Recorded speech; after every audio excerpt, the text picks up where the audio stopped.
Hi there, welcome. Welcome to Homekeepers. How are you today, my friend? Thanks for dropping by. Hope you'll stay with us for the whole program. Always like to welcome the new ones and the regular ones. You're all very, very important to us. And I'm sure that your home is important to you. The program's called Homekeepers. And I've said many times we deal with anything and everything that affects the home. You know what that is? Anything and everything. So we will never, ever run out of subject matter, that's for sure. So I'm glad you joined us. And if you saw the last program yesterday, my guest was Trish Jenkins, an author, a speaker. And we talked about her time, 8 months in prison because of a business situation and how God used her there. And we talked about her book, Treasures in the Darkness. Going to talk about a couple other books today, Dangerous Wealth and Weapons of Cash Destruction. And this is to protect you, protect your fortune from fraud. And also, there is a romantic fraud that I believe is visited upon women more than men. So we're going to talk about those things because we want you to very much know what's going on. The Bible says we're not ignorant to Satan's ways. You know what? He doesn't fool me very often. I've known the Lord too long. I can recognize him. And I want you to be able to do that too. So good. When I talk to Trish, we're going to talk about these books and recap a little bit if you didn't hear her story on the last program. And I'm going to join Stephanie, the one in Christian television with the most in her fan club. We're fixing a stuffed baked potato. If you want kind of an all-in-one meal kind of dish, we got it for you. But before I join her, I want to again offer you this booklet. It's got a lot in it. It might be small, but it's mighty. Bible Promises for You. And I don't know about you, but I wouldn't want to really go through this life without the promises of God. I read them every single morning, and it really sets me for my day. This little book has them categorized, and like I've said many times, I appreciate the people who do all the grunt work for these kind of books. They seek them out, they put them together, they're concise. You can carry this in your purse, and it's yours for the asking. If you write to me at Homekeepers, Box 6922, Clearwater, Florida 33758, I will send you one. And I would like to ask you, if at all possible, to enclose an offering. That's the way we stay on the air, and I like to be able to offer you something that I think will really be good for your life. And certainly this book would be. So if you write to me, Box 6922, Clearwater, Florida 33758, I'll be glad to send it to you, and certainly thank you in advance for any kind of offering you can give. So, how are you today, my darling? I'm good. How are you doing? I think on the, I don't know, last week sometime that we gained one more fan for you, so. And my mom keeps telling me I have failed to mention some of my Tennessee fans. There's 4 more. So That puts you to 33? I'll go with 33. 30. My goal is at least 50, so no. Well, okay, the question is, what do you do for your fans? Um, You should have meetings. yes, I should. I'll start traveling. No. Okay.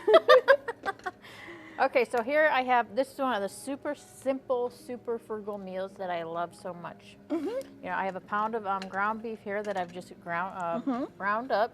You have 4 potatoes that have been baked. You're just going to break those up and kind of mash the potato up a little bit in the middle. I have a small tomato. You can do these in the microwave, Sure. but I don't like microwaves that. You can also put them in the crock pot and just let them cook all day. You do a whole bunch of them in the crock pot. Do they come out like... Yes, they come out like great baked potatoes. I do them for double stuffed potatoes all the time. Really? So Well, I like the skins a little bit crusty. Does that happen? In the crock pot, sure. Okay. I don't wrap them or anything. Now that's a pound So of ground beef. Yep, and a tomato and some green onion, which reminds me, we put a green Oh, onion. yes, yes. Now, I waited too long, but look, they've grown. It was right there, wasn't it? Yes. And you can Did you just, stick and 'em this in is just 2. I mean, Okay, you now can why just, do we do it? Are we going to eat them? You can use them again, sure. I'm telling you, there's no end to the things you can learn on It's Homekeepers. crazy. Okay, and then I have 4 ounces of Velveeta cheese. We're just gonna melt that up in here and stir it up. You know, Velveeta is on the shelf in the grocery store. It's not in the jar. I'm suspicious of those It's things. questionable, but it tastes so good. So, Well, it is a product that, in some recipes, that's the only thing that would work. yeah. This you could certainly use. You could use regular. And I'm sure that our viewers are ahead of us, but you're going to stuff it with that. Yes. Just another minute here to get the. I do Well, this that's a lot okay. of time. I do stuffed Have potatoes. you done this before? I actually do it with chicken and broccoli, and onions, and I just cook Oh, you it all. put the chicken in the... Your family like it? They love it. Well, this really is a basic idea. You could You just... could go anywhere with it. Oh, sure. yeah. I think I could get more creative than this. And then put a dollop of sour cream on it. Don't forget that part. That's a good part. Oh, right. That is so simple, yet it's just so tasty. Well, and also, you can get the sour cream fat free and all.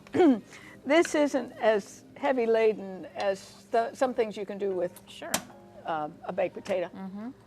You know, it's not coated in butter. It has a Oh, little bit of man. cheese, but I just got my dinner for tonight right there. see? That is so tasty. And you know, we've talked a lot about Stephanie's, finances and things they're coming out of, and I appreciate that you think of these kind of things that can really help people. You don't have to spend a ton of money to Keep it have simple. nutritious. That's what I've learned. Just keep it simple. And your family's happy. So Very happy. if you want this recipe, that information's coming up on your screen. Let me tell you, it's good. I'm going to have one tonight for dinner if the crew doesn't steal them while I'm interviewing Trish. All right, it's coming up. And if you haven't met Trish, you will. Hope you saw her yesterday, though.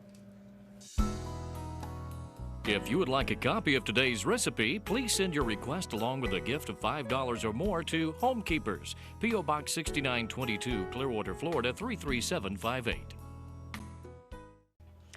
I do hope you saw the program yesterday with Trish Jenkins. We talked about her experience in going to prison because of a business situation.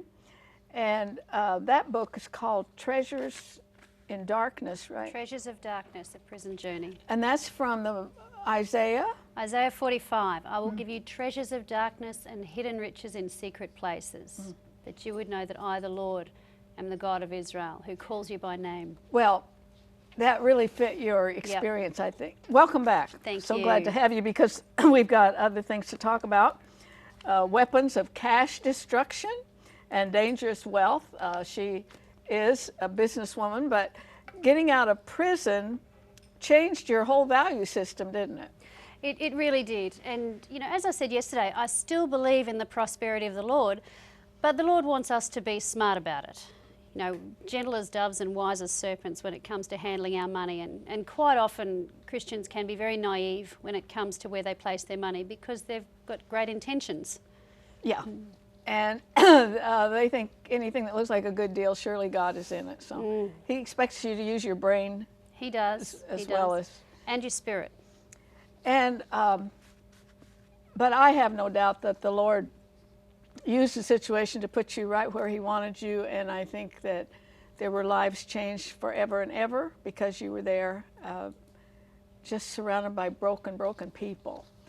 But let's go back to before your life fell apart as you knew it. And you and your husband were set. You were not even 40 years old, and you. That's right. You We reached really our didn't goal. need to work anymore. We reached our goal. And you lost everything, right? We lost everything, yes. You had a lot of real estate. You lost that. We did.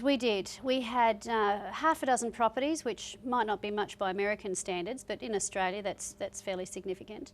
And it was how we were structured. It was two things. It was not only did we went into a voluntary liquidation situation because the experts said we can handle this better than you can. So they took over our affairs and basically sold everything up and paid themselves their fees with that. And yeah, which is That's why great. she's writing these kind of books. And then the rest of what we had went towards paying lawyers. So first of all, I had corporate lawyers, and then when I was served with papers charging me, we switched to criminal lawyers, and you will pay everything you have. Now, did some of that money go to pay people back? Well, Or was it mostly wasn't legal? Well, it wasn't necessary because it wasn't my debt. You know, that I didn't owe people money technically because it had gone through to the fellow who had stolen it all. So I wasn't required to pay anybody back. Well, you know, what I had done wrong though was there was money come in, and when I just caved and couldn't take it anymore, I paid everybody with it, and I shouldn't have. I should have continued to pay that money to the fellow who was stealing it, even though I didn't know that he was. That's what I did that was wrong. And when I offered to pay that money back, I wasn't allowed to because all my assets had been frozen and they would have lost that money anyway. And then when the judge said, well, can you pay the money back? I said, well, I can't now because I couldn't then and when I did have the money. So it was just messy. And our structures weren't set up properly. But I'll tell you something, even Christians, you know, you can set yourself up with all sorts of companies and trusts and protect yourself that way. However, nothing will protect you from willingly handing over your money to somebody. Oh, that's so good. Say it again. You can protect yourself to the back teeth with structures, with companies and trusts and bucket companies and all sorts of clever things. And you can do it as much as in proportion to your fear of loss, but nothing will protect you from yourself when you want to give your money to somebody. Or maybe from being stupid. So that's. We are our I own like worst that risk. your experiences have helped you write books They have. to help people. And this also includes personal relationships that Yes. women can be so easily set up by They some really fraudulent guy. Can. Yes. Now, during the time leading up to going to court, I actually got a job with a corporate investigator who taught me a lot about fraud warning signals. And he said to me, Trish, this book that you're writing, can you write it for women? Because by the time they call me, they can't afford me. And often it's wrapped up in romance. And he said, single women over 40 are the second biggest target for fraud in the world. Single woman over 40. Yes. Now, the biggest target is retirees and baby boomers because they're after their 401k or retirement money.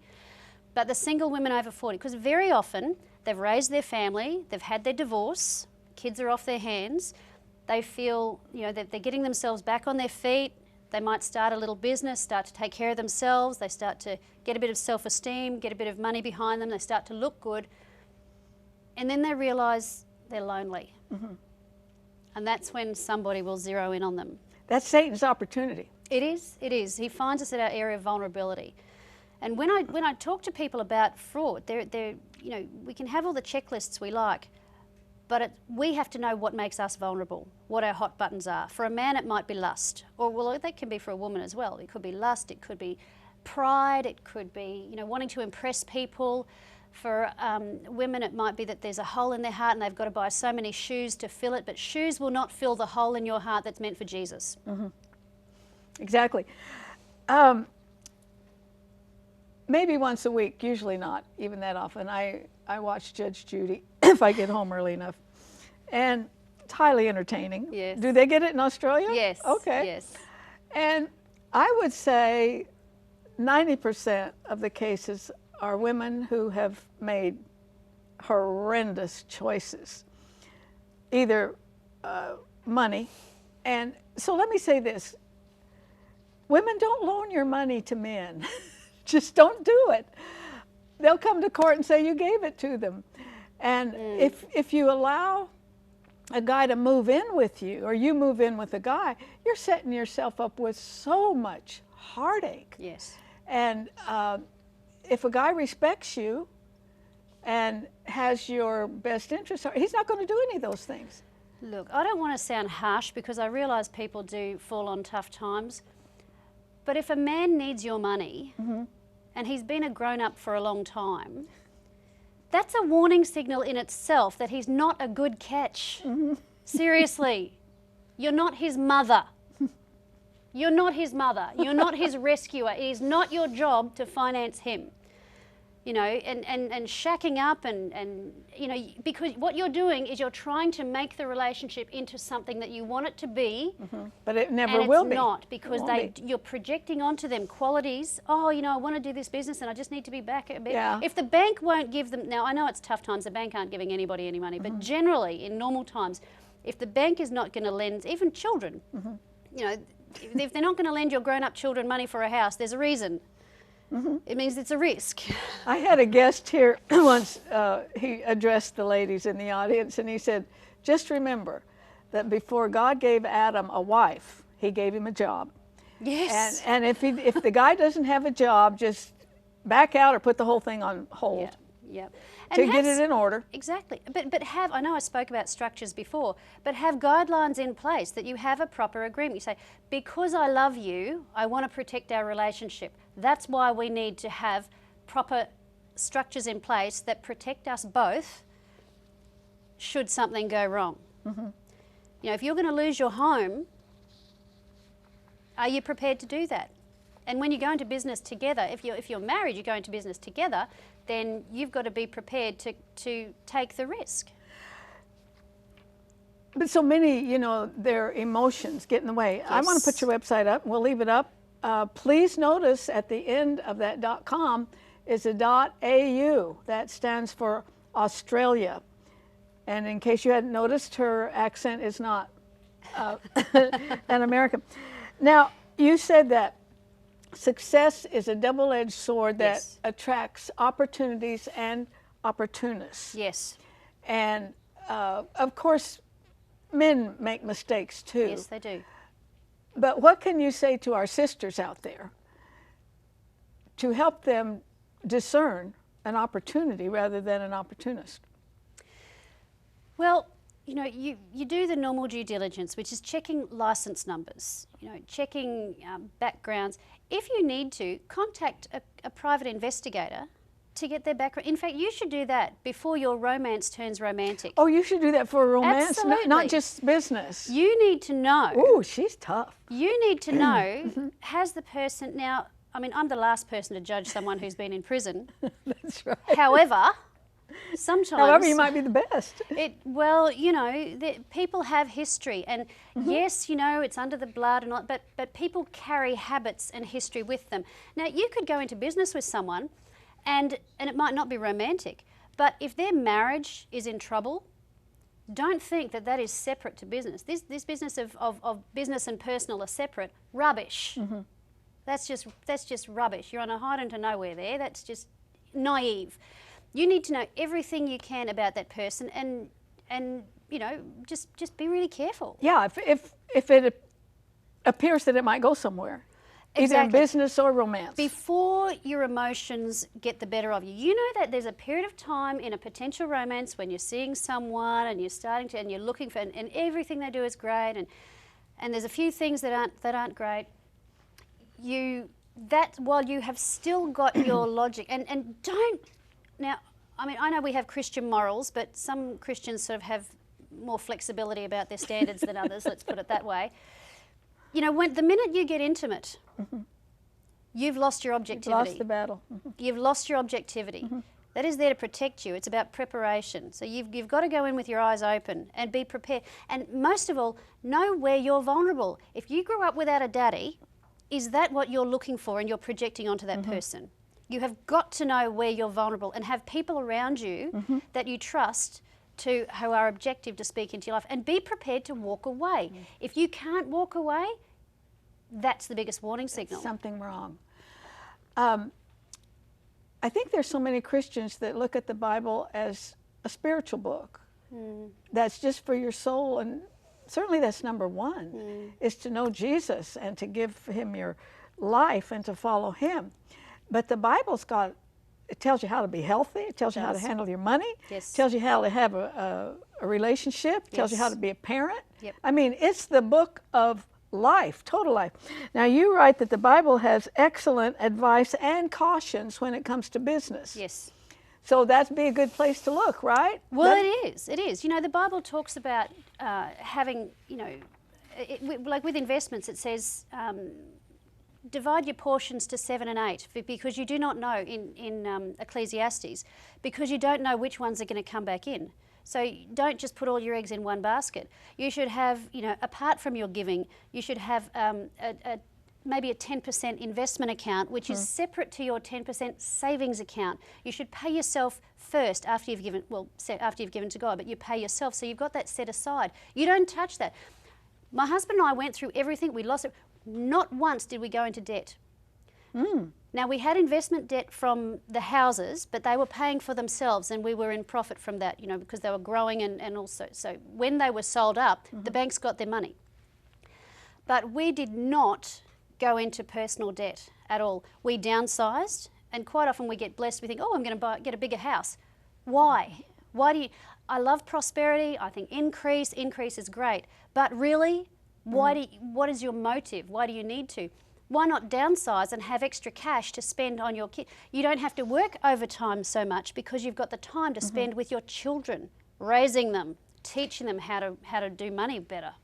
I was listening to Dave Ramsey the other day, and he said, people talk about good debt. He says, there's not such thing as good debt. The Bible teaches, against debt. You have to, encourage sometimes, but it's better not to. What kind of, say there's a widow, and let me say, all you married women, you need to know exactly what's going on in your finances. You need to know everything, period. Yes. And anyway, this lady didn't know, and so her husband died. She had insurance stuff. The estate was reasonable. Somebody sells her Iraqi money. Oh dear. I mean, oh dear. What could be dumber? I mean, that place can blow up tomorrow. And so how can somebody who's really vulnerable, maybe they did just lose their mate, maybe they got the estate together and they are a sitting duck. They are. Look, when you're in a position of vulnerability like that, especially with grief, you're not thinking clearly and you are looking for somebody to save you. It's not that they're dumb, it's just that they're vulnerable. Right. They're looking for someone to save them, and they're looking for qualities of their husband in someone else to rescue them, and they will put their trust in that person. When you have a major crisis, you should do nothing, no major decisions for 6 months to 2 years. The grieving process is normally about 2 years, and then after that it's unhealthy. Not that I'm an expert in that area, but generally that's what I've heard. But you must do nothing. Just put it in the bank, earning pitiful interest, whatever, fine. Yeah. Don't do anything. And get educated and learn and make some smart decisions. Get some good advice. Understand what's in it for that person as well. They might be entitled to commissions. They might be getting fees. You need to know what's in it for them. And then if you're okay with that, that's fine. But know the risks. I mean, Iraqi dollars, really? There's a war going on. That's where you've got to be careful and ask questions. Yes. Ask questions. Yep. Keep it boring. Keep it safe and boring while you're asking questions. You don't get exotic and especially people are especially vulnerable at the moment after the GFC, post GFC. People What's are that? Global financial crisis. That you guys and we've the only reason we're not suffering financially in Australia is because we've got coal, and the Chinese love us for it. So it's not because our treasurer is clever. I can promise you that. But people are vulnerable. If they've lost money, they will be in a hurry to make it back. And so that's they might what fall makes for them anything. especially vulnerable. So if you're facing retirement and you don't have enough money, you're going to want to try and do it in a hurry, and that's what makes you vulnerable.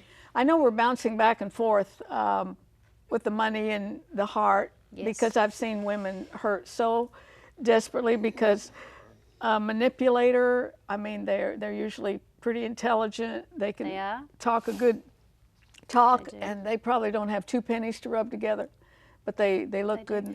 Yep. And you use the scripture that I've used so much. I just wish I could somehow pound it into people's soul, and that is guard your heart. Guard your heart.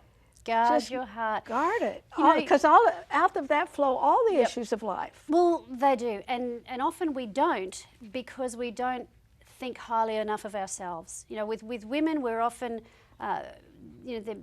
we carry guilt and shame and our low self-esteem, and we think, who's going to love me?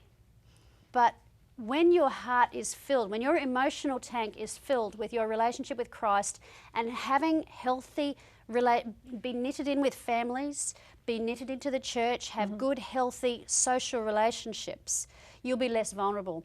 Now, these wolves in sheep's clothing, they will come into the church. Oh, yeah. Or whatever sort of social. You don't have to be a They Christian. join the church. That's how they do. They do. And when you have a good relationship with Christ, your spirit man is the only thing that will tell you there's something wrong with Bob. You know, he's come in and he will act. They talk like you talk. They give the same answers that you would expect. But if you're truly in the Word, now it is true that people who are really close to God can get fooled, that's true. But usually there's something a little bit off. The chances are much less. They are. Yeah. Now, you and I both speak English, but some things are different. I thought I knew everything about America because I watch TV and I see movies. But then I get here and I thought I'd broken the toilet because the water kept coming up and ours stays in the bottom. You know, there's little differences that you will notice and you'll explain them away. Yep. Oh, that's just because he's from another place. Oh, that's just because of this. Oh, that. Yeah. And they excuse them. You know what? We are just about out of time again. I want to remind you again of the website because you can get all of her books there. And I think they're so very valuable. The one, Treasured in Darkness, and Weapons of Cash Destruction, Dangerous Wealth, they're all on the website. And they have messages that women and men alike need to know, need to learn. Yeah. A lot of good tips for business so that you don't get in the kind of problem that she did at that time. And I am sorry. I wish I could talk to this lady for another hour, but we can't. So join me next time. Remember, there's no higher calling than that of a homekeeper. God bless you.